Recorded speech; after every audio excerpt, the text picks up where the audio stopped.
ਉਸ ਤੋਂ ਬਾਅਦ ਜਿਹੜੀ ਆ ਕੋਵਿਡ-19 ਦੇ ਬਾਰੇ ਜਾਣਕਾਰੀ ਦੇਣ ਦੇ ਲਈ ਮੇਰੇ ਨਾਲ ਇਸ ਟਾਈਮ ਸਟੂਡੀਓ 'ਚ ਆ ਕੇ ਜੁੜ ਬੈਠੇ ਨੇ ਨਵਦੀਪ ਕੌਰ। ਜੀ ਆਇਆਂ ਨੂੰ ਸਵਾਗਤ ਹੈ ਜੀ। ਸਤਿ ਸ਼੍ਰੀ ਅਕਾਲ। ਸਤਿ ਸ਼੍ਰੀ ਅਕਾਲ। ਅਤੇ ਨਵਦੀਪ ਦੇ ਨਾਲ ਅੱਜ ਆਪਣੇ ਨਾਲ ਹਰਮਨ ਸਿੰਘ ਅਤੇ ਮਨਪਿੰਦਰ ਕੌਰ ਇਹ ਵੀ ਜਿਹੜੇ ਆ ਕੇ ਜੁੜੇ ਨੇ। ਜੀ ਆਇਆਂ ਨੂੰ ਸਵਾਗਤ ਹੈ ਜੀ ਤੁਹਾਨੂੰ ਸਾਰਿਆਂ ਨੂੰ। ਸਤਿ ਸ਼੍ਰੀ ਅਕਾਲ। ਸੋ ਬਿਲਕੁਲ ਕੋਵਿਡ ਦੇ ਬਾਰੇ ਜਿਹੜੀ ਉਹ ਗੱਲਬਾਤ ਕਰਾਂਗੇ। ਸੋ ਨਵਦੀਪ, ਸ਼ੁਰੂਆਤ ਕਰਦੇ ਹਾਂ ਆંકੜਿਆਂ ਨੂੰ ਲੈ ਕੇ। ਲਗਾਤਾਰ ਨੰਬਰਸ ਆ ਜਿਹੜੇ ਉਹ ਵੱਧ ਰਹੇ ਨੇ, ਸੋ ਕੀ ਲੇਟੈਸਟ ਨੰਬਰਸ ਦੱਸ ਰਹੇ ਨੇ? ਹਾਂਜੀ, ਸੋ ਐਜ਼ ਆਫ ਕੱਲ੍ਹ ਤੋਂ ਜਿਹੜੇ ਨੰਬਰ ਆਏ ਆ ਕੈਲੀਫੋਰਨੀਆ ਦੇ, ਆਪਣੇ 35,000 ਨਵੇਂ ਕੇਸਿਸ ਹੋ ਗਏ ਆ, ਅਤੇ ਜਿਸ ਵਿੱਚ ਆਲਮੋਸਟ 130 ਡੈਥਸ ਕੱਲ੍ਹ ਹੋਈਆਂ ਆ। ਅਤੇ ਇਹ ਜਿਹੜਾ ਆ 117% ਗਰੋਥ ਹੋ ਗਈ ਆ ਪਿਛਲੇ 14 ਦਿਨ 'ਚ ਆਪਣੇ ਕੋਵਿਡ ਨੰਬਰਸ ਦੀ। ਅਤੇ ਟੋਟਲ ਜਿਹੜੇ ਆਪਣੇ ਕੈਲੀਫੋਰਨੀਆ ਦੇ ਨੰਬਰ ਆ ਉਹ ਹੈਗਾ ਆ 1,551,000, ਸੋ 1.5 ਮਿਲੀਅਨ ਹੋ ਗਿਆ। ਪਰ ਮੈਂ ਇਹ ਗੱਲ ਕਹਿਣਾ ਚਾਹੁੰਦੀ ਹਾਂ ਕਿ ਇਸ ਨੰਬਰ ਦੇ ਵਿੱਚ ਰਾਈਟ ਹੈ ਨਾ 9,021,000 ਜਿਹੜੇ ਆ ਹੈ ਨਾ ਉਹ ਹੈਗੇ ਆ 18 ਸਾਲ ਤੋਂ 49 ਸਾਲ ਦੇ ਵਿੱਚ ਲੋਕਾਂ ਨੂੰ ਜਿਨ੍ਹਾਂ ਨੂੰ ਕੋਵਿਡ ਪੋਜ਼ੀਟਿਵ ਹੋਇਆ ਆ। ਸੋ ਇਹ ਬਹੁਤ ਬਿਗ ਗੱਲ ਹੈ, ਬਿਕਾਜ਼ ਇਹ ਸ਼ੋਅ ਕਰਦਾ ਕਿ ਜਿਹੜੇ 18 ਸਾਲ ਤੋਂ 49 ਈਅਰ ਆ ਜਿਹੜੇ ਯੰਗ ਲੋਕ ਆ, ਉਹ ਆਪਾਂ ਸੋਸ਼ਲ ਡਿਸਟੈਂਸਿੰਗ ਨਹੀਂ ਕਰ ਰਹੇ, ਜਾਂ ਫਿਰ ਆਪਾਂ ਮਾਸਕ ਨਹੀਂ ਪਾਉਣ ਰਹੇ, ਜਾਂ ਫਿਰ ਆਪਾਂ ਗੈਦਰਿੰਗਸ ਵਿੱਚ ਜਾਣ ਰਹੇ ਹਾਂ, ਅਤੇ ਇਹ ਆਪਾਂ ਨੂੰ ਮਿਲਣ ਰਿਹਾ ਤਾਂ ਆਪਾਂ ਗਾਹਾਂ ਹੋਰਾਂ ਨੂੰ ਵੀ ਫੈਲਾਉਣ ਰਹੇ ਹਾਂ। ਸੋ ਇਸ ਵਕਤ ਨਾਲ ਹੀ ਆਪਣੇ ਜਿਹੜੇ ਫ੍ਰਿਜ਼ਨੋ ਕਾਉਂਟੀ ਵਿੱਚ ICU ਬੈਡਸ ਆ ਉਹ ਹੈ ਨਹੀਂ ਗੇ ਅਵੇਲੇਬਲ ਐਨੀਮੋਰ। ਉਹ ਜਿੱਦਾਂ ਆਪਣਾ ਹਸਪੀਟਲ ਪੂਰਾ ਬੁੱਕਡ ਆ। ਐਂਡ ਇਕੱਲੇ ਆਪਣੇ ਫ੍ਰਿਜ਼ਨੋ ਕਾਉਂਟੀ ਨਹੀਂ, ਔਰੇਂਜ ਕਾਉਂਟੀ ਵੀ ਅੱਜ ਕੱਲ੍ਹ ਵੈਰੀ ਉਹਨਾਂ ਦਾ ਹਸਪੀਟਲ ਵੀ ਬਹੁਤ ਜ਼ਿਆਦਾ ਕਾਫੀ ਘੱਟ ਗਿਆ, ਤਾਂ ਸੈਨ ਵੋਕੀਨ ਵੀ ਇਹੀ ਆ। ਸੋ ਇਹ ਜਿਹੜੇ ਆ ਇਹ ਬਹੁਤ ਚੀਜ਼ ਮਾਇਨੇ ਰੱਖਣ ਵਾਲੀ ਆ, ਸਪੈਸ਼ਲੀ ਬਿਕਾਜ਼ ਆਪਾਂ ਹੁਣ ਸੋਚਦੇ ਹਾਂ ਕਿ ਚਲੋ ਕੋਈ ਨਾ, ਕੋਵਿਡ 1% ਲੋਕਾਂ ਨੂੰ ਹੀ ਮਾਰਦਾ ਆ, ਪੂਰੇ ਆਪਣੇ ਜਿਹੜੇ ਲੋਕੀ ਇੱਦਾਂ ਕਹਿ ਦਿੰਦੇ ਨੇ। ਹਾਂਜੀ, ਲੋਕੀ ਕਹਿ ਦਿੰਦੇ ਆ ਕਿ ਚਲੋ ਆਹ ਜਿਹੜੀ ਆਪਣੇ ਅਮਰੀਕਾ ਦੀ ਆਬਾਦੀ ਆ ਉਹ ਹੈਗੀ ਆ 331 ਮਿਲੀਅਨ, ਰਾਈਟ ਨਾ। ਉਹ 'ਚ ਜੋ 1 ਮਿਲੀਅਨ ਮਰ ਗਿਆ ਉਹ 3 ਮਿਲੀਅਨ ਹੀ ਆ, ਉਹ 'ਚ ਕੀ ਬਿਗ ਡੀਲ ਇਹਦਾ ਕੋਈ ਲੋਕੀ ਕਹਿ ਵੀ ਦਿੰਦੇ ਆ, ਰਾਈਟ ਹੈ ਨਾ। ਪਰ ਆਪਾਂ ਜੇ ਕੋਈ 3 ਮਿਲੀਅਨ 'ਚੋਂ ਆਪਣੇ ਕੋਲ ਕੋਈ ਯਾਰ ਹੋਵੇ, ਕੋਈ ਦੋਸਤ ਹੋਵੇ, ਕੋਈ ਆਪਣੇ ਫੈਮਿਲੀ ਮੈਂਬਰ ਹੋਵੇ, ਉਹ ਕਿੱਡਾ ਵੱਡਾ ਇਫੈਕਟ ਪੈਂਦਾ ਜਦੋਂ ਆਪਣੀ ਕਮਿਊਨਿਟੀ ਮੈਂਬਰ ਹੋਵੇ। ਅਤੇ ਨਾਲ ਹੀ ਇਹ ਗੱਲ ਸੋਚਣ ਦੀ ਜ਼ਰੂਰਤ ਆ ਕਿ ਸਿਰਫ ਇਹ ਕੋਵਿਡ ਦੇ ਹੀ ਨਹੀਂ 1% ਮਰਦੇ ਹੈਗੇ ਜਾਂ ਫਿਰ ਅਫੈਕਟਡ ਹੁੰਦੇ ਆ, ਜਿਹੜੇ ਲੋਕੀ ਹੋਰ ਡਿਜ਼ੀਜ਼ਜ਼ ਆ, ਹਾਰਟ ਡਿਜ਼ੀਜ਼ ਆ, ਸਟ੍ਰੋਕ ਹੁੰਦਾ ਆ, ਡਾਇਬੀਟੀਜ਼ ਆ, ਆਪਣੇ ਐਕਸੀਡੈਂਟਸ ਹੁੰਦਾ, ਜਿਹੜੇ ਹਸਪੀਟਲ ਜਾਂਦੇ ਆ ਤਾਂ ਉਹ ਬਚ ਸਕਦੇ ਆ। ਪਰ ਬਿਕਾਜ਼ ਹੁਣ ਕੋਵਿਡ ਕਰਕੇ ਆਪਣੇ ਹਸਪੀਟਲ ਪੂਰੇ ਬੁੱਕਡ ਹੋਏ ਆ, ਕੋਈ ਅਵੇਲੇਬਿਲਿਟੀ ਹੈ ਨਹੀਂ ਗੀ। ਆਪਣੇ ਹੈਲਥ ਕੇਅਰ ਵਰਕਰਸ ਨੂੰ ਵੀ ਕੋਵਿਡ ਪੋਜ਼ੀਟਿਵ ਹੋਣ ਰਹੇ ਤਾਂ ਉਹ ਵੀ ਹੁਣ ਕੁਆਰੰਟੀਨ ਕਰ ਰਹੇ ਆ, ਆਪਣੇ ਹੈਲਥ ਕੇਅਰ ਵਰਕਰਸ ਵੀ ਘੱਟ ਗਏ ਆ, ਰਾਈਟ ਹੈ ਨਾ। ਸੋ ਜਿਹੜੇ ਹੁਣ ਐਕਸਟਰਾ ਲੋਕ ਆ ਜਿਨ੍ਹਾਂ ਨੇ ਉੱਦਾਂ ਨੋਰਮਲ ਜਿਹੜੀਆਂ ਬਾਕੀ ਡਿਜ਼ੀਜ਼ਜ਼ ਆ ਜਿਹੜੀਆਂ ਆਪਾਂ ਪ੍ਰੀਵੈਂਟ ਕਰ ਸਕਦੇ, ਜਿਹੜੀਆਂ ਇੱਦਾਂ ਬਚਾ ਸਕਦੇ ਆ, ਉਹਨਾਂ ਨੂੰ ਵੀ ਹੁਣ ਬਚਾਅ ਹੁੰਦਾ, ਰਾਈਟ। ਸੋ ਇਹ 1% ਤੋਂ ਵੱਧ ਲੋਕ ਮਰਨ ਰਹੇ ਆ, ਅਤੇ ਇਹ ਇਫੈਕਟ ਸਿਰਫ ਕੋਵਿਡ ਵਾਲਿਆਂ ਨੂੰ ਨਹੀਂ ਹੋਣ ਰਿਹਾ, ਹੋਰਾਂ ਨੂੰ ਵੀ ਹੋਣ ਰਿਹਾ ਜਿਨ੍ਹਾਂ ਕੋਲ ਕੋਵਿਡ ਨਹੀਂ ਆ, ਹੈਲਥ ਕੇਅਰ ਵਰਕਰਸ ਨੂੰ ਹੋਣ ਰਿਹਾ। So this is a very very big thing ਜਿਹੜੀ ਆਪਾਂ ਨੂੰ ਮਾਇਨੇ ਰੱਖਣ ਦੀ ਜ਼ਰੂਰਤ ਆ, ਤਾਂ ਆਪਾਂ ਨੂੰ ਇਹਦੇ ਉੱਪਰ ਆਪਣੀ ਜਿਹੜੀ CDC ਦੇ ਗਾਈਡਲਾਈਨਸ ਆ ਉਹ ਫਾਲੋ ਕਰਨ ਦੀ ਬਹੁਤ ਜ਼ਰੂਰਤ ਹੈ ਇਸ ਵਕਤ। ਜੀ ਬਿਲਕੁਲ, ਇਹ ਸਥਿਤੀ ਜਿਹੜੀ ਉਹ ਆਲਵੇਜ਼ ਚੰਗੀ ਨਹੀਂ ਹੈਗੀ। ਸੋ ਪਲੀਜ਼ ਸਾਰੇ ਜਾਣੇ ਜਿਹੜੇ ਇਸ ਚੀਜ਼ ਨੂੰ ਲੈ ਕੇ ਧਿਆਨ ਦਿਓ। ਸੋ ਆਪਾਂ ਦੇਖਿਆ ਵੀ ਪਿਛਲੇ ਦਿਨਾਂ ਦੇ ਵਿੱਚ ਇਹ ਆંકੜੇ ਵਧੇ ਵੀ ਆ। ਹੈਲੋਵਿਨ ਹੋਈ, ਥੈਂਕਸ ਗਿਵਿੰਗ ਜਿਹੜੀ ਆ ਉਹ ਹੋਈ ਆ। ਸੋ ਲੋਕ ਇੱਕ ਦੂਜੇ ਨੂੰ ਮਿਲੇ ਆ, ਜਦ ਕਿ CDC ਨੇ ਉਦੋਂ ਰਿਕਮੈਂਡ ਕੀਤਾ ਸੀ ਨਾ ਟਰੈਵਲ ਕਰੋ, ਪਰ ਲੋਕਾਂ ਨੇ ਜਿਹੜਾ ਬਹੁਤਾ ਆ ਉਸ ਨੂੰ ਗੌਰ ਨਹੀਂ ਕੀਤਾ। ਅਤੇ ਹੁਣ ਕ੍ਰਿਸਮਸ ਦਾ ਜਿਹੜਾ ਉਹ ਸਮਾਂ ਆ ਰਿਹਾ ਆ, ਫਿਰ ਲੋਕਾਂ ਨੇ ਇਕੱਠੇ ਹੋਣਾ ਆ। ਸੋ ਆਪਾਂ ਤਾਂ ਇਹੀ ਬੇਨਤੀ ਕਰਦੇ ਹਾਂ ਵੀ ਭਾਈ ਪਰਹੇਜ਼ ਜਿਹੜਾ ਵੱਧ ਤੋਂ ਵੱਧ ਰੱਖੋ, ਸੋਸ਼ਲ ਡਿਸਟੈਂਸਿੰਗ, ਫਿਜ਼ੀਕਲ ਡਿਸਟੈਂਸਿੰਗ ਅਤੇ ਮਾਸਕ ਵਗੈਰਾ ਉਹ ਪਹਿਨਣ ਦੀ ਜਿਹੜੀ ਆ ਉਹ ਤੁਸੀਂ ਜਿਹੜੀ ਉਹ ਕੋਸ਼ਿਸ਼ ਜਿਹੜੀ ਜ਼ਰੂਰ ਕਰਦੇ ਰਹੋ। ਸੋ ਕੀ ਕਰਨਾ ਚਾਹੀਦਾ ਲੋਕਾਂ ਨੂੰ ਆ ਰਹੀ ਜਿਹੜੀਆਂ ਨਾ ਕ੍ਰਿਸਮਸ ਦੀਆਂ ਛੁੱਟੀਆਂ ਦੇ ਲਈ, ਜਦੋਂ ਲੋਕਾਂ ਨੇ ਇੱਕ ਦੂਜੇ ਨੂੰ ਮਿਲਣਾ ਹੈਗਾ? ਸੋ ਪਹਿਲੀ ਗੱਲ ਹੈ ਤੁਸੀਂ ਮਿਲਣਾ, ਜਿਹੜੇ ਆਪਣੇ ਘਰ 'ਚ ਰਹਿੰਦੇ, ਜਿਨ੍ਹਾਂ ਜੀਆਂ ਨਾਲ ਤੁਸੀਂ ਰਹਿੰਦੇ ਉਹਨਾਂ ਨਾਲ ਕ੍ਰਿਸਮਸ ਸੈਲੀਬ੍ਰੇਟ ਕਰੋ, ਰਾਈਟ। ਥੈਂਕਸ ਗਿਵਿੰਗ ਜਿੱਦਾਂ ਭਾਜੀ ਨੇ ਕਿਹਾ ਆ, ਇਹ ਸਪਾਈਕ ਕਿਉਂ ਹੋਇਆ ਆ? ਆਲਵੇਜ਼ ਸਪਾਈਕ 2 ਹਫ਼ਤੇ ਬਾਅਦ ਹੁੰਦਾ ਆ, ਕਿਉਂਕਿ ਕੋਵਿਡ ਨੂੰ ਜਿੱਦਾਂ ਜਿਹੜੇ ਸਿੰਪਟਮਸ ਆ ਦਿਖਾਉਣ ਨੂੰ ਹਫ਼ਤਾ ਕੁ ਲੱਗ ਜਾਂਦਾ ਆ, ਤਾਂ ਫਿਰ ਜਦ ਤੱਕ ਆਪਾਂ ਸਪਰੈਡ ਵੀ ਕਰ ਦਿੰਦੇ ਫਿਰ ਹੋਰਾਂ ਨੂੰ ਹੋ ਜਾਂਦਾ।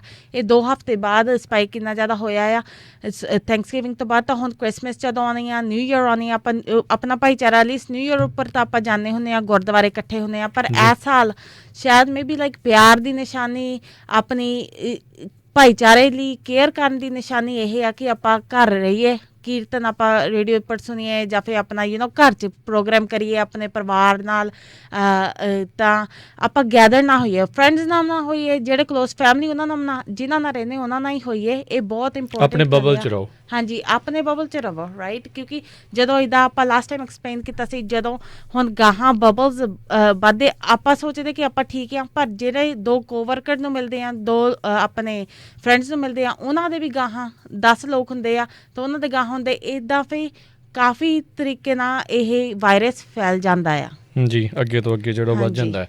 ਸੋ ਵੈਕਸੀਨ ਅੱਜ ਜਿਹੜੀ ਆ, ਪਹਿਲਾਂ ਇੱਕ ਨਰਸ ਨੂੰ, ICU ਨਰਸ ਨੂੰ ਜਿਹੜੀ ਉਹ ਲੱਗ ਗਈ ਆ, ਸੋ ਵੈਕਸੀਨ ਨੂੰ ਲੈ ਕੇ ਕੀ ਅਪਡੇਟ ਹੈਗੀ ਆ ਮਨਪਿੰਦਰ? ਸੋ ਜਿਹੜੀ ਵੈਕਸੀਨ ਆ ਉਹ ਪਹਿਲਾਂ ਜਿਨ੍ਹਾਂ ਨੂੰ ਮਿਲਣੀ ਆ ਉਹ ਹੈਲਥ ਕੇਅਰ ਵਰਕਰਸ ਅਤੇ ਜਿਹੜੇ ਡਾਕਟਰਸ ਫਰੰਟ ਲਾਈਨ 'ਤੇ ਆ ਜੀ। ਉਹਨਾਂ ਨੂੰ ਮਿਲਣੀ ਆ। ਅਤੇ ਵੈਕਸੀਨ ਮੇ ਬੀ ਫੈਬਰਰੀ ਜਾਂ ਅਪ੍ਰੈਲ ਜਾਂ ਮਾਰਚ ਦੇ ਵਿੱਚ ਪਬਲਿਕ ਨੂੰ ਮਿਲ ਸਕਦੀ ਆ, Okay. ਪਰ ਸਟੇਜਸ ਦੇ ਵਿੱਚ ਆਊਗੀ। ਅਤੇ ਇਹ ਨਹੀਂ ਹੋਊਗਾ ਕਿ ਜਦੋਂ ਅਪਰੂਵ ਹੋ ਗਈ ਕਿ ਸਾਰਿਆਂ ਨੂੰ ਮਿਲੂਗੀ, ਪਰ ਸਟੇਜਸ ਦੇ ਵਿੱਚ ਸਮਾਂ ਲੱਗਣਾ ਸਾਰਿਆਂ ਤੱਕ ਹਾਂਜੀ। ਪਹੁੰਚਣ ਨੂੰ। ਜੀ ਜੀ। ਸੋ ਪਹਿਲੋਂ ਜਿਹੜਾ ਉਹਨਾਂ ਨੇ health care workers, front line workers ਆ, ਉਹਨਾਂ ਤੱਕ ਜਿਹੜਾ ਆਉਣਾ ਆ। ਸੋ ਰੀਸੈਂਟਲੀ ਲਾਸਟ ਵੀਕ ਦੇ ਵਿੱਚ ਕੈਲੀਫੋਰਨੀਆ ਨੋਟੀਫਾਈ ਦੀ, ਜਿਨ੍ਹਾਂ ਕੋਲ ਵੀ ਸਾਰਿਆਂ ਕੋਲ ਸਮਾਰਟਫੋਨਸ ਆ, ਉਹਨਾਂ ਨੂੰ ਇੱਕ ਨੋਟੀਫਿਕੇਸ਼ਨ ਜਿਹੜੀ ਉਹ ਆਈ ਹੋਊਗੀ ਵੀ ਤੁਸੀਂ ਜਿਹੜਾ ਉਹ ਕਰ ਲਓ। ਉਹਦੇ ਲਈ ਐਪ ਵਗੈਰਾ ਤਾਂ ਕੋਈ ਡਾਊਨਲੋਡ ਨਹੀਂ ਕਰਨੀ ਪੈਣੀ, ਆਟੋਮੈਟਿਕਲੀ ਇਨਬਿਲਟ ਫੰਕਸ਼ਨਸ ਮੈਨੂੰ ਲੱਗਦਾ ਫੋਨਸ ਦੇ ਉਹ ਯੂਜ਼ ਕਰ ਰਹੇ ਆ ਜਿਹੜੇ ਕੈਲੀਫੋਰਨੀਆ ਨੋਟੀਫਾਈ ਵਾਲੇ ਆ। ਸੋ ਜਿਹੜਾ ਆਈਫੋਨ ਆ ਉਹ ਇਨਬਿਲਟ ਆ, Okay. ਰਾਈਟ ਹੈ ਨਾ। ਉਹ ਤੁਸੀਂ ਸੈਟਿੰਗਸ 'ਚ ਆ ਕੇ ਆਪਣਾ ਐਕਸਪੋਜ਼ਰ ਜਿਹੜਾ ਆ ਉਹ ਅਲਾਉ ਕਰ ਸਕਦੇ ਆ। ਜਿਹੜੇ ਐਂਡਰੋਇਡਸ ਆ ਉਹਨਾਂ ਨੂੰ ਐਪ ਡਾਊਨਲੋਡ ਕਰਨੀ Okay, ਪੈਣੀ ਆ। ਠੀਕ ਹੈ। ਸੋ ਬਟ ਜਿਹੜਾ ਇਹ ਆ, ਇਹ ਬਹੁਤ ਸੇਫ ਐਪ ਆ। ਇਹ ਤੁਹਾਡੀ ਨਾ ਕੋਈ ਨਾਂ ਦੱਸਦਾ, ਨਾ ਆਈਡੈਂਟੀਟੀ, ਨਾ ਮੂਵਮੈਂਟ ਦੱਸਦਾ ਕਿੱਥੇ ਆ, ਰਾਈਟ ਹੈ ਨਾ। ਇਹ ਸਿਰਫ ਇਹ ਦੇ ਲਈ ਆ, ਬਲੂਟੂਥ ਥਾਣੀ ਇਹ ਵਰਤ ਹੁੰਦੀ ਆ। ਜੇ ਕੋਈ ਜਣਾ 6 ਫੁੱਟ ਦੇ ਕੋਲ ਵਿੱਚ ਤੁਹਾਡੇ ਬਬਲ ਦੇ ਵਿੱਚ 6 ਫੁੱਟ ਦੇ ਕੋਲ ਇਹਦਾ ਖੜਾ ਹੋਵੇ, ਰਾਈਟ ਹੈ ਨਾ, 10 ਮਿੰਟ ਤੋਂ ਵੱਧ ਉਹ ਤੁਹਾਡਾ ਕਲੋਜ਼ ਕੰਟੈਕਟ ਹੋ ਜਾਂਦਾ ਆ। ਤਾਂ ਉਹ ਜਿਹੜੀ ਐਪ ਆ, ਇਹਨਾਂ ਦੇ ਅਲੱਗ-ਅਲੱਗ ਜਿੱਦਾਂ ਕੀ ਚੇਨ ਆ, ਆਪਾਂ ਲਾਸਟ ਟਾਈਮ ਗੱਲ ਕੀਤਾ ਸੀ, ਜਿੱਦਾਂ ਕੋਡਸ ਆ, ਉਹ ਕੀ ਚੇਨ ਜਿਹੜੀ ਤੁਹਾਡੇ ਫੋਨ ਦੇ ਨਾਲ ਅਟੈਚ ਆ, ਉਹ ਹਰੇਕ 2-3 ਮਿੰਟ ਬਾਅਦ ਬਦਲ ਜਾਂਦੇ ਆ। ਸੋ ਇਸ ਤਰੀਕੇ ਨਾਲ ਕੋਈ ਜਣਾ ਨਾ ਤੁਹਾਨੂੰ ਟਰੈਕ ਕਰ ਸਕਦਾ। ਬਸ ਇੰਨਾ ਹੀ ਦੱਸਣਾ ਆ, ਜੇ ਕੋਈ ਜਣਾ ਤੁਹਾਡੇ 6 ਫੁੱਟ ਦੇ ਵਿੱਚ ਰਹਿੰਦਾ ਆ, 10 ਮਿੰਟ ਤੋਂ ਵੱਧ ਉਹਨਾਂ ਨੇ ਜਿੱਦਾਂ ਤੁਸੀਂ ਐਕਸਪੋਜ਼ ਹੋ ਗਏ ਆ, ਤੁਹਾਡੇ ਆ ਜਾਣਾ ਬਸ ਮੈਸੇਜ। ਸੋ ਮੈਨੂੰ ਨਵਦੀਪ ਇਹ ਦੱਸੋ ਵੀ ਜਿੱਦਾਂ ਮੰਨ ਲਓ ਜਿੱਦਾਂ ਤੁਸੀਂ ਆ, ਮੈਂ ਆਪਣੇ ਜਿਹੜਾ ਕੈਲੀਫੋਰਨੀਆ ਨੋਟੀਫਾਈ ਵਾਲਾ ਚੱਲ ਰਿਹਾ ਆ, ਸੋ ਜੇ ਮੈਂ ਇਨਫੋਰਮੇਸ਼ਨ ਇਹਦੇ ਵਿੱਚ ਨਹੀਂ ਪਾਈ ਵੀ ਮੈਨੂੰ ਕੋਵਿਡ ਆ ਜਾਂ ਤੁਸੀਂ ਨਹੀਂ ਪਾਈ, ਸੋ ਕਿੱਦਾਂ ਪਤਾ ਲੱਗੂਗਾ ਵੀ ਇਹ ਐਕਸਪੋਜ਼ਰ ਜਿਹੜਾ ਹੋਇਆ ਆ ਕਿ ਨਹੀਂ ਹੋਇਆ? ਕਿ ਜਿਹੜਾ ਕੋਵਿਡ ਜਿਹਨੂੰ ਹੋਇਆ ਉਹਨੂੰ ਇਹ ਇਨਫੋਰਮੇਸ਼ਨ ਆਪਣੇ ਉਹਦੇ ਵਿੱਚ ਪਾਉਣੀ ਜ਼ਰੂਰੀ ਹੈ ਤਾਂ ਹੀ ਅੱਗੇ ਦੱਸ ਸਕੂਗਾ? ਹਾਂਜੀ। So you have to like, ਤੁਹਾਨੂੰ ਆਪ ਹੀ ਪਾਉਣੀ ਪੈਣੀ। ਜੇ ਤੁਸੀਂ ਕੋਈ ਟੈਸਟ ਕਰਕੇ ਆਏ ਤਾਂ ਤੁਸੀਂ ਪੋਜ਼ੀਟਿਵ ਆ, ਫਿਰ ਤੁਸੀਂ ਉਹ ਜਿਹੜੀ ਐਪ ਦੇ ਵਿੱਚ ਜਾ ਕੇ ਕਹੋ ਹੈ ਨਾ ਕਿ ਜਦੋਂ ਪੋਜ਼ੀਟਿਵ ਹੋ ਗਿਆ ਤਾਂ ਇੱਕ ਨੰਬਰ ਫੋਨ ਕਰਨਾ ਪੈਂਦਾ ਹੁੰਦਾ ਉਹਨਾਂ ਤੋਂ, ਇੱਦਾਂ ਲਿੰਕ ਜਿਹਾ ਨੰਬਰ ਲੈਣਾ ਪੈਂਦਾ, ਰਾਈਟ ਹੈ ਨਾ, ਕਿ ਕਨੈਕਟ ਕਰਨ ਨੂੰ। ਜੇ ਤੁਸੀਂ ਪੋਜ਼ੀਟਿਵ ਆ ਤਾਂ ਫਿਰ ਉਹ ਪਾ ਕੇ ਉਹ ਫਿਰ ਹੋ ਜਾਂਦਾ, ਉੱਥੇ ਰਹਿੰਦਾ ਆ 14 ਦਿਨ ਲਈ, ਰਾਈਟ ਹੈ ਨਾ। ਸੋ ਬਟ ਇਹ ਉਦੋਂ ਹੀ ਕੰਮ ਕਰਦੀ ਐਪ ਜੇ ਆਪਾਂ ਸਾਰੇ ਡਾਊਨਲੋਡ ਕਰੀਏ, ਸਾਰੇ ਆਪਾਂ ਇਨਪੁਟ ਕਰੀਏ, ਅਲਾਉ ਕਰੀਏ ਕਿ ਆਪਾਂ ਹੈ ਨਾ ਲੋਕਾਂ ਨੂੰ ਮੈਸੇਜ ਦੇਣਾ ਚਾਹੁੰਦੇ। ਜਦੋਂ ਆਪਾਂ ਪੋਜ਼ੀਟਿਵ ਹੁੰਦੇ ਆ, ਆਪਾਂ ਉਹ 'ਚ ਡੇਟਾ ਇਨਫੋਰਮੇਸ਼ਨ ਸਬਮਿਟ ਕਰੀਏ ਕਿ ਹਾਂਜੀ ਅਸੀਂ ਪੋਜ਼ੀਟਿਵ ਸੀਗੇ। ਇਸ ਤਰੀਕੇ ਨਾਲ ਜੇ ਕੋਈ ਜਨ ਤੁਹਾਡੇ ਸੰਪਰਕ ਆਵੇ ਜਾਂ ਫਿਰ ਤੁਸੀਂ ਕਿਸੇ ਦੇ ਸੰਪਰਕ ਆਵੇ ਜਿਹੜਾ ਕੋਵਿਡ ਕੈਰੀ ਕਰਦਾ ਆ, ਰਾਈਟ ਹੈ ਨਾ, ਫਿਰ ਤੁਹਾਨੂੰ ਪਤਾ ਹੋ ਸਕਦਾ ਕਿ ਤੁਸੀਂ ਹੁਣ ਕੁਆਰੰਟੀਨ ਕਰਨੀ ਆ, ਰਾਈਟ ਹੈ ਨਾ। ਆਪਾਂ ਕੁਆਰੰਟੀਨ ਵੀ ਜਿੱਦਾਂ ਐਟਲੀਸਟ 10 ਦਿਨ ਲਈ ਕਰਨੀ ਆ। ਹੁਣ ਜਿੱਦਾਂ ਗਾਈਡਲਾਈਨਸ ਅੱਗੇ 14 ਦਿਨ ਸੀ, ਹੁਣ CDC ਕਹਿੰਦੇ ਚੱਲ 10 ਦਿਨ ਲਈ ਤਾਂ ਕਰ ਲਓ, ਫਿਰ ਐਟਲੀਸਟ ਲੋਕੀ ਕਰਨ ਲੱਪੂਗੇ। ਪਰ ਔਨ ਐਵਰੇਜ ਮੋਸਟ ਪੀਪਲ ਨੂੰ ਸਿੰਪਟਮਸ ਆਉਣ ਆਪਾਂ ਦੇ 5 ਤੋਂ 6 ਦਿਨ ਦੇ ਵਿੱਚ, ਰਾਈਟ ਹੈ ਨਾ। ਸੋ ਜੇ ਤੁਸੀਂ ਜਿੱਦਾਂ ਹੁਣ ਆਪਾਂ ਫਾਰਮਰਸ ਵੀ ਪ੍ਰੋਟੈਸਟ ਤੇ ਇੰਨੇ ਜ਼ਿਆਦਾ ਲੋਕੀ ਗਏ ਜਿਨ੍ਹਾਂ ਨੇ ਮਾਸਕ ਨਹੀਂ ਪਾਏ, ਜਾਂ ਫਿਰ ਆਪਾਂ ਗੈਦਰਿੰਗ 'ਚ ਇਕੱਠੇ ਹੋ ਗਏ ਜਦੋਂ ਸਿਰਫ ਗੱਡੀ 'ਚ ਰਹਿਣਾ ਸੀ, ਹੈ ਨਾ। ਹੁਣ ਜੇ ਤੁਸੀਂ ਉੱਥੋਂ ਪ੍ਰੋਟੈਸਟ ਤੋਂ ਵਾਪਸ ਆਉਂਦੇ ਆ, ਬਹੁਤ ਬਹੁਤ ਜ਼ਰੂਰੀ ਆ ਕਿ ਆਪਾਂ ਕੁਆਰੰਟੀਨ ਕਰੀਏ 10 ਦਿਨ ਦੀ। ਜੇ ਹੋ ਸਕੇ, ਜੇ 10 ਦਿਨ ਦੀ ਨਹੀਂ ਹੋ ਸਕਦਾ ਫਿਰ ਐਟਲੀਸਟ 5 ਤੋਂ 7 ਦਿਨ ਕਰਕੇ ਦੇਖੋ ਜੇ ਤੁਹਾਨੂੰ ਕੋਈ ਲੱਛਣ ਆਉਂਦੇ, ਕੋਈ ਸਿੰਪਟਮਸ ਆਉਂਦੇ। ਜੇ ਨਹੀਂ ਆਉਂਦੇ ਫਿਰ ਵੀ ਜਾ ਕੇ ਟੈਸਟ ਕਰਾਇਆ ਵਾ। ਤਾਂ ਪਰ ਨਹੀਂ, ਔਨ ਐਵਰੇਜ ਜਿੱਦਾਂ ਤੁਹਾਡੇ ਲੱਛਣ, ਜੇ ਤੁਸੀਂ ਐਕਸਪੋਜ਼ ਹੋਏ ਆ, ਤੁਹਾਡੇ ਲੱਛਣ ਆਉਣ ਆਪਾਂ ਦੇ 5 ਤੋਂ 7 ਦਿਨਾਂ ਵਿੱਚ। ਓਕੇ। ਸੋ ਇਹ ਜਿਹੜਾ ਹੈਗਾ, ਸੋ ਪ੍ਰੋਟੈਕਟ ਕਰਨ ਦੇ ਲਈ ਉਹੀ ਜਿਹੜੇ ਤਰੀਕੇ ਸੇਮ ਹੀ ਆ ਜੀ, ਪਹਿਲੋਂ ਵਾਲੀ ਆ। ਫਿਜ਼ੀਕਲ ਡਿਸਟੈਂਸਿੰਗ 6 ਫੁੱਟ ਦੀ ਜਿਹੜੀ ਦੂਰੀ ਆ ਉਹ ਬਣਾ ਕੇ ਰੱਖੋ। ਫਿਰ ਜਿਹੜਾ ਜੀ ਗੈਦਰਿੰਗ ਦੇ ਵਿੱਚ ਨਾ ਜਾਓ, ਨਾ ਹੀ ਗੈਦਰਿੰਗਸ ਜਿਹੜੀਆਂ ਉਹ ਕਰੋ। ਹੱਥ ਜਿਹੜੇ ਉਹ ਆਪਣੇ ਧੋਂਦੇ ਰਹੋ ਸਮੇਂ ਸਿਰ, ਅਤੇ ਮਾਸਕ ਵਗੈਰਾ ਜਿਹੜਾ ਆ ਉਸ ਨੂੰ ਪਹਿਨ ਕੇ ਹੀ ਜਿਹੜਾ ਬਾਹਰ ਆ ਉਹ ਜਦੋਂ ਵੀ ਜ਼ਰੂਰਤ ਦੇ ਤੁਹਾਨੂੰ ਮੁਤਾਬਕ ਜਿਹੜਾ ਉਹ ਜਾਣਾ ਪੈਂਦਾ ਆ ਉਦੋਂ ਜਿਹੜਾ ਉਹ ਪਾ ਕੇ ਰੱਖੋ। ਅਤੇ ਸੋ ਲਾਸਟ ਟਾਈਮ ਵੀ ਤੁਸੀਂ ਜਿਹੜੀ ਹਾਊਸਿੰਗ ਗ੍ਰਾਂਟ ਦੀ ਜਿਹੜੀ ਉਹ ਗੱਲਬਾਤ ਕੀਤੀ। ਸੋ ਹਰਮਨ, ਸੋ ਆਪਾਂ ਨੂੰ ਇਹ ਦੱਸੋ ਵੀ ਹਾਊਸਿੰਗ ਗ੍ਰਾਂਟ ਦਾ ਕੀ ਜਿਹੜਾ ਇਸ ਟਾਈਮ ਚੱਲ ਰਿਹਾ ਹੈਗਾ। ਸੋ ਇਹ ਜਿਹੜਾ ਹਾਊਸਿੰਗ ਗ੍ਰਾਂਟ ਆ ਇਹ ਉਹਨਾਂ ਲਈ ਆ ਜਿਨ੍ਹਾਂ ਦੀ ਤਨਖਾਹ ਘੱਟ ਹੋਈ ਆ ਕੋਵਿਡ ਦੇ ਕਰਕੇ। ਜੇ ਤੁਹਾਡੀ ਤਨਖਾਹ ਘੱਟ ਹੋਈ ਆ ਕੋਵਿਡ ਦੇ ਕਰਕੇ ਤਾਂ ਤੁਹਾਡਾ ਰੈਂਟ ਜਾਂ PG&E ਜਾਂ ਮੋਰਗੇਜ ਬੈਕ ਡੂ ਹੋਣ ਲੱਗ ਗਿਆ, ਤੁਸੀਂ ਜ਼ਰੂਰ ਅਪਲਾਈ ਕਰੋ। ਨੰਬਰ ਹੈਗਾ 5595494088। ਇਹਦੇ ਸਿਰਫ 3 ਰਿਕੁਆਇਰਮੈਂਟ ਨੇ। ਪਹਿਲੀ ਹੈਗੀ ਆ ਕਿ ਤੁਸੀਂ ਬੈਕ ਡੂ ਹੋਵੋ ਰੈਂਟ 'ਤੇ ਜਾਂ ਮੋਰਗੇਜ ਜਾਂ PG&E ਬਿੱਲ। ਦੂਜੀ ਰਿਕੁਆਇਰਮੈਂਟ ਹੈਗੀ ਆ ਤੁਸੀਂ ਸਿਟੀ ਆਫ ਫਰੈਜ਼ਨੋ ਰਹਿੰਦੇ ਹੋਵੇ, ਕਾਉਂਟੀ ਨਹੀਂ ਸਿਟੀ ਦੇ ਵਿੱਚ। City okay. ਜੇ ਤੁਸੀਂ ਕਾਉਂਟੀ ਵਿੱਚ ਰਹਿੰਦੇ ਆ ਤੁਸੀਂ ਜ਼ਰੂਰ ਇਸ ਨੰਬਰ ਨੂੰ ਫੇਰ ਵੀ ਫੋਨ ਕਰੋ, ਅਸੀਂ ਤੁਹਾਨੂੰ ਹੋਰ ਕੋਈ ਆਰਗੇਨਾਈਜੇਸ਼ਨ ਨਾਲ ਕੰਟੈਕਟ ਕਰਾ ਦੋਗੇ। ਤਾਂ ਤੀਜੀ ਰਿਕੁਆਇਰਮੈਂਟ ਹੈਗੀ ਆ ਕਿ ਹਾਂਜੀ ਤੁਹਾਡੀ ਤਨਖਾਹ ਘੱਟ ਹੋਣੀ ਚਾਹੀਦੀ, ਘਟੀ ਹੋਈ ਹੋਣੀ ਚਾਹੀਦੀ ਹੈ। ਜਿੱਦਾਂ ਆਵਰਸ ਘਟੇ ਹੋਣੇ ਚਾਹੀਦੇ ਆ, ਆਵਰਸ ਹੋ ਸਕਦੇ ਜਾਂ ਲੇ ਆਫ ਹੋਇਆ ਜਾਂ ਇੱਦਾਂ ਕੋਈ ਵੀ ਸਿਚੁਏਸ਼ਨ। ਹੁਣ ਇੱਦਾਂ ਕੋਈ ਮਾਂ ਪਿਓ ਨੂੰ ਇੱਦਾਂ ਘਰੇ ਰਹਿਣਾ ਪੈਂਦਾ, ਹੁਣ ਬੱਚੇ ਸਾਰੇ ਘਰੇ ਰਹਿੰਦੇ ਨੇ।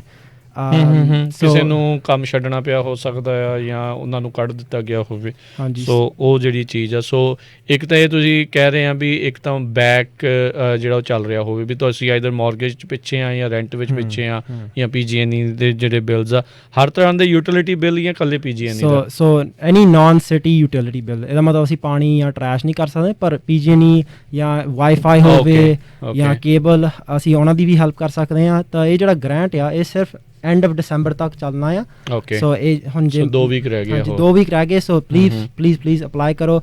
ਮੈਨੂੰ ਪਤਾ ਹੈ ਕਿ ਸਾਡੀ ਕਮਿਊਨਿਟੀ ਵਿੱਚ ਅਸੀਂ ਥੋੜ੍ਹੇ ਜਿਹੇ ਡਰਦੇ ਹਾਂ ਔਰ ਇਹਦਾ ਪੁੱਛਣਾ ਨਹੀਂ ਚਾਹੁੰਦੇ ਹੈਲਪ ਲਈ, ਪ੍ਰਾਈਡ ਕਰਕੇ ਜਾਂ ਹੋਰ ਕੋਈ ਵਜ੍ਹਾ ਕਰਕੇ। ਤੁਸੀਂ ਪਲੀਜ਼ ਅਪਲਾਈ ਕਰੋ। ਇਹ ਸਾਡੀ ਕਮਿਊਨਿਟੀ ਲਈ ਵੀ ਗ੍ਰਾਂਟ ਆ, ਅਸੀਂ ਹੈਲਪ ਸਾਰਿਆਂ ਨੂੰ ਕਰਨਾ ਚਾਹੁੰਦੇ ਹਾਂ ਜੀ। ਸੋ ਇੱਕ ਵਾਰੀ ਨੰਬਰ ਦੁਬਾਰਾ ਹਰਮਨ ਦੱਸ ਦਿਓ ਜਿਹੜਾ ਸੀਗਾ। ਇਹ ਜਿਹੜਾ ਹੈਗਾ ਨੰਬਰ 559549 4088। ਹਾਂਜੀ। ਓਕੇ। ਸੋ ਇਸ ਨੰਬਰ ਦੇ ਉੱਤੇ ਜਿਹੜੇ ਸਿਟੀ ਆਫ ਫਰੈਜ਼ਨੋ ਦੇ ਵਿੱਚ ਜਿਹੜੇ ਉਹ ਰਹਿੰਦੇ ਨੇ ਉਹ ਜਿਹੜੇ ਜੀ ਉਹ ਅਪਲਾਈ ਕਰ ਸਕਦੇ ਆ।